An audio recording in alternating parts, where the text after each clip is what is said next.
अस्सलाम वालेकुम।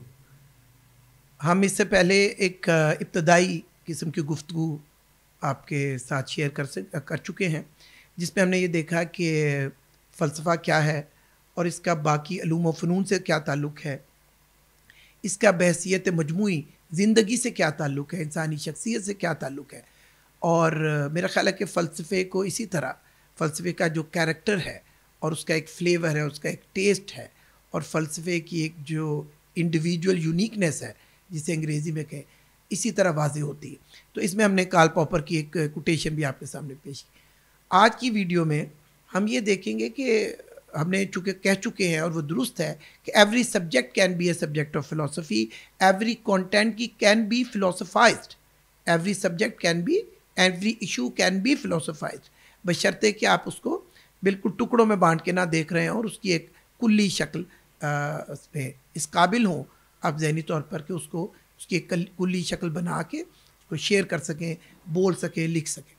मगर बहरहाल फ़लसफ़े को इतना एक आज़ाद मज़मून समझने के बावजूद इंटरनेशनली मैं ये समझता हूँ कि 4 मेजर कैटेगरीज़ में तक़सीम ज़रूर किया जाता है। वो इस तरह है। एक को हम कहते हैं मेटाफ़िज़िक्स, उर्दू में कहेंगे मा बादुल तिबियात। दूसरी एपिस्टेमोलॉजी, इल्मियात। तीसरी एथिक्स, अखलाकियात। और चौथी एस्थेटिक्स, जमालियात। तो एक एक करके ये देख लेते हैं कि ये क्या है।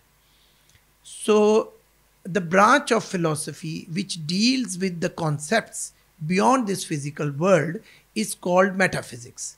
फ़लसफ़े की वो शाख जो उन तसव्वुरात पे बहस करती है कि जो तबई दुनिया से मावरा हैं। मैंने बियॉन्ड का लफ्ज़ इस्तेमाल किया।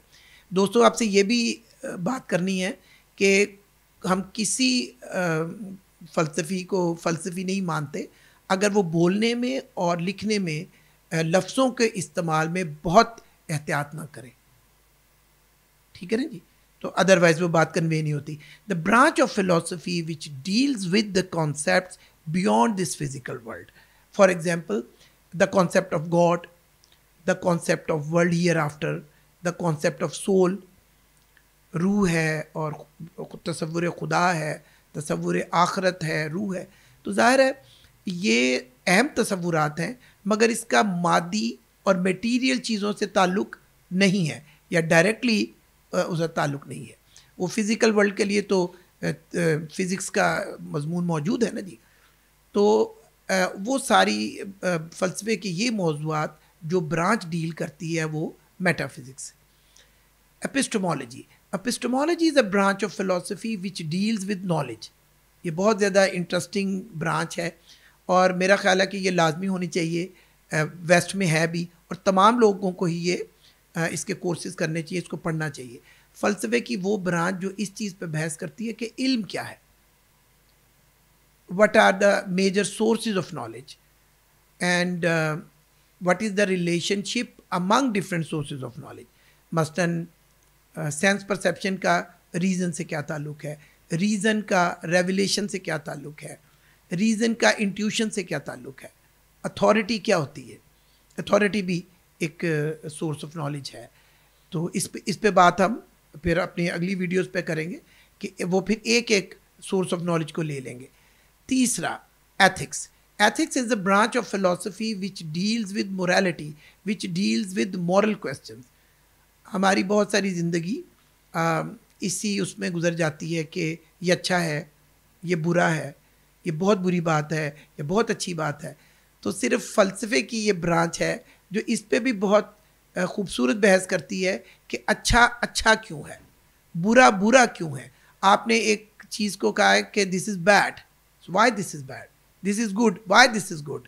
और आपकी जो अच्छाई बुराई है वो कल्चर डिटरमिन कर रहा है या आपका मज़हब कर रहा है या आपकी इंडिपेंडेंट थिंकिंग। अब अंदाज़ा लगाइए किस कदर कीमती मुबाहिस है। ये सबको पढ़ना चाहिए, कम से कम फ़लसफ़े का ये सब्जेक्ट, कि अच्छाई बुराई को डिटरमिन आपकी ज़ाती राय कर रही है, आपके जज्बात कर रहे हैं, आपकी फ्री थिंकिंग कर रही है, आपकी तहजीब कर रही है, या ये कल्चर स्पेसिफिक है।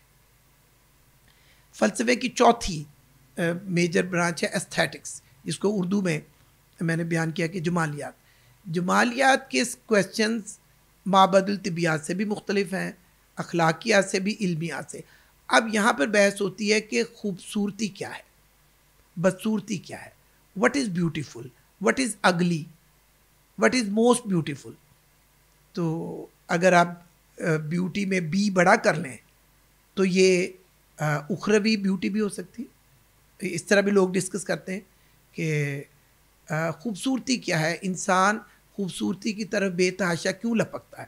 امینوئل کانٹ کا یہ خیال ہے، کریٹیک آف ویلیو ججمنٹ میں اس نے کہا کہ انسانی ذہن کا ایک حصہ ہے جو گول اورینٹڈ نہیں ہوتا، جو رزلٹ اورینٹڈ نہیں ہوتا، جو پریگمیٹک نہیں ہوتا، جو یوٹیلیٹیرین قسم کی چیز بھی ہر وقت نہیں کرتا، جو ہر وقت اخلاقیات کو بھی زیر بحث نہیں لانا چاہتا، جو مابعد الطبیات سے بھی علیحدہ ہوتا ہے. اور وہی جمالیات ہے جو حسن کی طرف لپکتا ہے اور اس پہ تفکر و تدبر کرتا ہے. اس لیے اس نے 2-3 یہاں ہم سر دست بتا سکتے ہیں کہ 3 غیر معمولی فریزز کانٹ نے دیے ایستھیٹکس کے بارے میں، جمالیات کے بارے میں. ایک جگہ اس نے کہا کہ it is a disinterested interest. بظاہر اس کا اس طرح معنی مطلب نہیں ہے جس طرح کسی پریگمیٹک چیز کا ہے یا میٹیریل چیز کا ہے.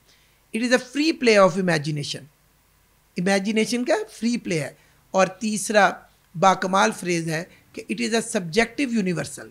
یہ مجھے سب سے زیادہ تخلیقی بات لگی کانٹ کی کہ وہ کہتا ہے کہ ایک پینٹنگ ہے جو آپ کو بے حد خوبصورت لگ رہی ہے، آپ کو پتہ ہے کہ یہ آپ کا سبجیکٹو رسپانس ہے، مگر یہ سبجیکٹو یونیورسل ہے کیونکہ آپ یہ سمجھتے ہیں کہ جب اس کے محاسن میں اپنے دوست کے سامنے رکھوں گا تو وہ ایگری کرے گا. Beautifully formulated. So aesthetics according to Kant is disinterested interest. It is a free play of imagination and obviously it is a subjective universal. تو اس طرح فلسفے کی پہلے ہم نے یہ بات کی کہ فلسفہ ٹوٹیلٹی میں چیزوں کو دیکھتا ہے بجا. آج ہم بات کر رہے ہیں کہ اس ٹوٹیلٹی کے باوجود آسانی کے لیے انٹرنیشنلی فلسفے کو 4 کیٹیگریز میں ضرور رکھا جاتا ہے. تو meta physics, ایپسٹمالوجی، ethics and aesthetics.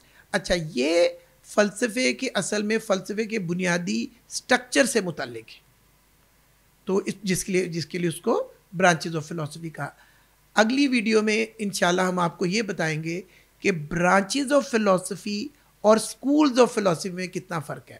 یہ اگر بہت دھیان سے فلسفہ نہ پڑھا جائے اور نہ پڑھایا جائے تو اس میں کنفیوژن ہو سکتا ہے. برانچز آف فلسفی جس پہ آج بات ہوئی ہے یہ اس کا بنیادی فلسفے کا سٹرکچر ہے کہ جس کے بغیر فلسفہ وہ فلسفہ ہے نہیں. سکولز آف فلسفی اسٹائل آف فلسفائزنگ سے مارز وجود میں آتا ہے. تو اس پہ ہم بات کہ what about the different schools of فلسفی وہ انشاءاللہ ہم اپنی اگلی تیسری ویڈیو میں کریں.